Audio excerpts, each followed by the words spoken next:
या देवी सर्वभूतेषु मां शैलपुत्री रूपेण संस्थिता नमस्तस्यै नमस्तस्यै नमस्तस्यै नमो नमः। ओम देवी शैलपुत्रे नमः। वाद्रदृचित लाभाय चंद्राकृत शेखराम वृषारूढ़ाम शूलधराम शैलपुत्री यशस्विनीम। जय माता दी।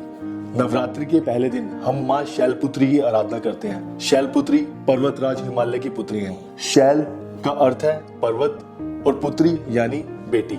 उन्हें प्रकृति की देवी भी कहा जाता है, जो हमें सादगी, स्थिरता और शांति सिखाती हैं। माँ शैलपुत्री के एक हाथ में कमल का फूल और दूसरे हाथ में त्रिशूल होता है। उनका वाहन है वृषभ, बैल, नंदी देवता, तो जो धैर्य और शक्ति का प्रतीक है। माँ शैलपुत्री की कथा।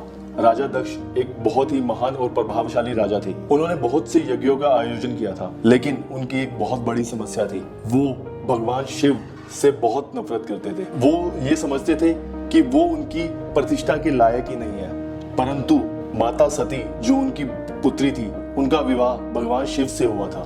माता सती और भगवान शिव दोनों सुखपूर्वक रहते थे। एक दिन राजा दक्ष ने यज्ञ के आयोजन किया और सभी देवताओं को निमंत्रण भेजा, लेकिन भगवान शिव को निमंत्रण नहीं भेजा। माता सती ने जब यह सुना कि उनके पिता दक्ष ने यज्ञ के आयोजन किया है, तो उन्होंने यज्ञ में जाने का निश्चय कर लिया और भगवान शिव से यज्ञ में जाने की अनुमति भी ले ली। लेकिन भगवान शिव उस यज्ञ में नहीं जाते हैं। जब माता सती यज्ञ में पहुंचती हैं, तो राजा दक्ष उनका अपमान करते हैं। सभी देवताओं के लिए बैठने के सिंहासन थे, पर भगवान शिव जी का कोई सिंहासन नहीं था। इससे वो भगवान शिव का भी अपमान करते हैं। माता सती से यह सब देखा ना गया।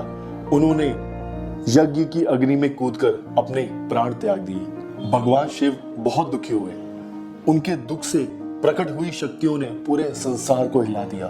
ब्रह्मा जी के मनाने पे उनका दुख कम हुआ और क्रोध भी शांत हुआ। माँ सती का पुनर्जन्म हुआ और इस बार उनका नाम माँ शैलपुत्री पड़ा। माँ शैलपुत्री ने कई वर्षों तक भगवान शिव की कठोर तपस्या की। उसके बाद इनका विवाह भगवान शिव से हुआ। माँ शैलपुत्री हमें हमेशा यह संदेश देती है कि हमें अपनी आस्था और आत्मविश्वास पर विश्वास रखना चाहिए।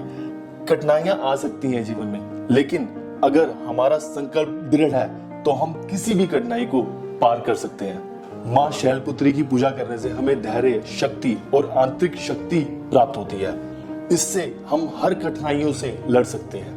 आओ हम सब मिलके माँ शैलपुत्री की पूजा करें और अपने जीवन में पॉजिटिविटी और शक्ति लेके आए। जय माँ शैलपुत्री। अगर आपको यह वीडियो पसंद आया है तो हमारे चैनल को सब्सक्राइब करो और कमेंट्स में अपने अनुभव को साझा करो। जय माता दी।